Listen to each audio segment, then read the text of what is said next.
In today's video, we're going to be taking a look here at the tropics once again, just like yesterday. It's still very early in the season, but we still have a little bit of a wave to talk about here.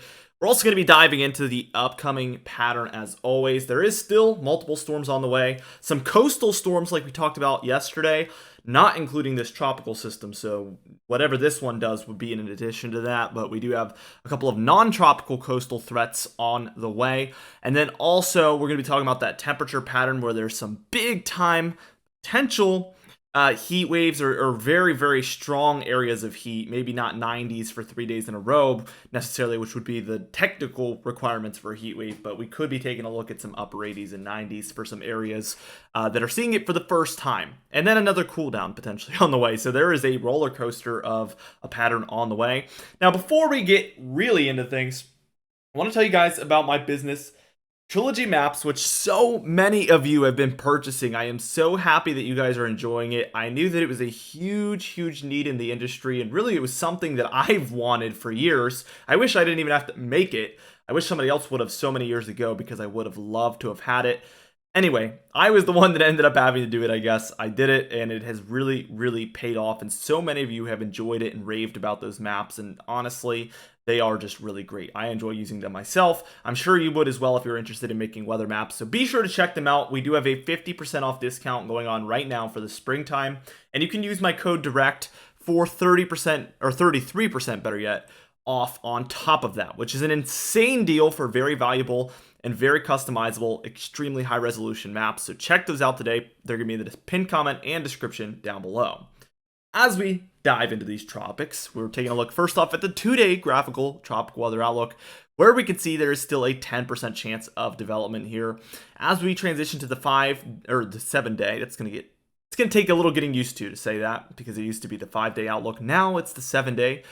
We still have a 10% chance in this area, so nothing has really changed whatsoever. We're just 1 day further into the pattern, but there's still only a 10% chance of development. I wanted to update you guys on the fact that everything has stayed the same, basically. As we transition into this upcoming pattern, we're going to take a look first off at later today, which really looks to be much quieter for the east in general. A little bit cooler here, as there is this little bit of a dip. This is going to bring some cooler temperatures in to a lot of the east, and really it's going to look something like this as far as just some cooler temperatures for a lot of these areas. Not necessarily cold by any means. It was quite cold last night actually, though, upper 50s, lower 60s for Virginia at least, but in general the daytime highs are going to stay in the 70s, maybe dip into the 60s, which is pretty unusual for some of these areas, including my neck of the woods in Virginia. We're looking at maybe mid 60s next or later this week, and that's pretty unusual this close to the summertime. Quieter though. We do have plenty of this storminess over the west though. As you can see, we've talked about how there's like a really big uptrend in precipitation for these areas, and we do have this kind of southeast area of some storms that has been kind of trending in to stick around for a while now. And we see that the west stays active as we reach tomorrow afternoon. The southeast still has this system, and everything's just really slow moving. By Wednesday, the 24th, we do get a bit of a cold front moving into the northeast, potentially some thunderstorms or heavy showers in there. This coastal activity is beginning to try to move further and further up the east coast here, so that's going to be something to pay attention to. Meanwhile, we have a lot of this activity that was over the west now beginning to slowly move eastward. Again, the trend here is slow. We've seen a lot of slowness to pretty much every feature here that we're seeing in the upcoming pattern. As we can see, by Thursday the 25th, a lot of this is reaching into the plains, which is when we will begin to see the threat of some severe weather with this. We're going to have to watch this very closely. There is this subtropical kind of very moist jet moving in through the southwest, and this typically entails severe weather threats down the road. If we have this humidity and storminess heading in from this area into the severe weather deep south central plains areas, that is a bad recipe. And then we'll get the cold, drier air coming in from the north from time to time. That is really not a good look. So we're going to be really paying attention to that moving forward. By Friday the 26th, we can already see this flaring up with some thunderstorms here for Nebraska, Colorado, Kansas, Oklahoma, Texas.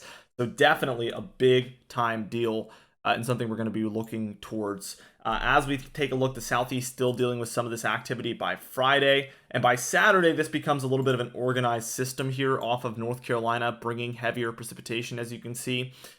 So for this upcoming holiday weekend, this is looking extremely nasty, at least for the southeast and mid-Atlantic coast, where we're going to see plenty of rainfall. And then also this, again, south central area. We're really watching for this area of severe weather and thunderstorms overall because of that southwest moisture coming in. You don't hear that very often, southwest moisture, but that is what is taking place here. So we see this first system kind of fizzles out, and we actually get a second coastal low, so number 2 right behind it.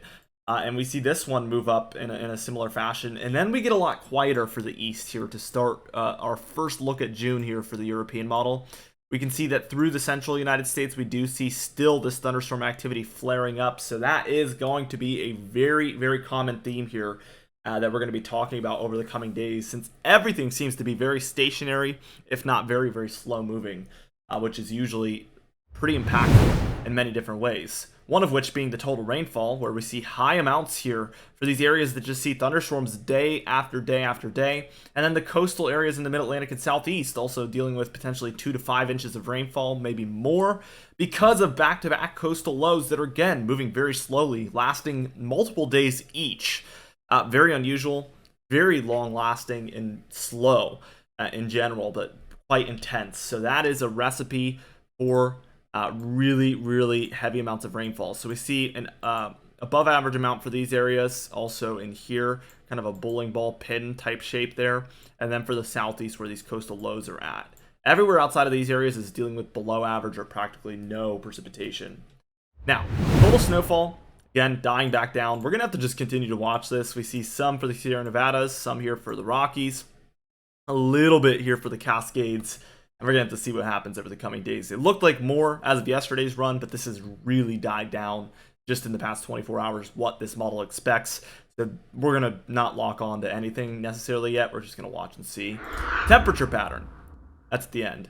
The beginning, we see the cold in the east, and we get another cold blast here, especially by about Thursday here, where we see an Arctic blast moving in with this cold front. Definitely 10 to 15 degrees below normal here in the greens, maybe a little bit more, so pretty impactful there. As you can see, by the time we're reaching the weekend as well, we see a lot of this for the East Coast, especially the Southeast, with a big-time coastal low there. Very stormy, very far below normal temperatures. Not nice weather. Not nice at all. We see that things warm up, though, as we reach the week after that. I mean, especially peaking at about midweek here on Wednesday the 31st. We see heat. Potentially 80s, upper 80s, 90s for some folks in there. Again, this is where the heat wave potential is, because Tuesday, Wednesday, Thursday, Friday, they're far above normal temperatures, especially for these areas here where you have some higher averages. I would say especially here in the deeper south, we could be taking a look at a miniature heat wave during that time frame. Then we see this kind of recede back still on this model, but not quite as much anymore. But we do see this cold move in for the coast again, so a downtrend in temperatures there for the first week of June. Will this happen? I don't really know. This is pretty far into this ensemble model, and usually this, obviously, we get confidence as this moves on further, so this is pretty far out. We're going to take it with a grain of salt, but we will continue to track it with you guys every single day. So be sure to subscribe, because we do upload every single day. You can even hit the bell icon for daily notifications when we upload. Be sure to check out the Trilogy maps again in the description and pinned comment. Like the video if you did enjoy it. Leave a comment down below, and I will see you guys in the next video.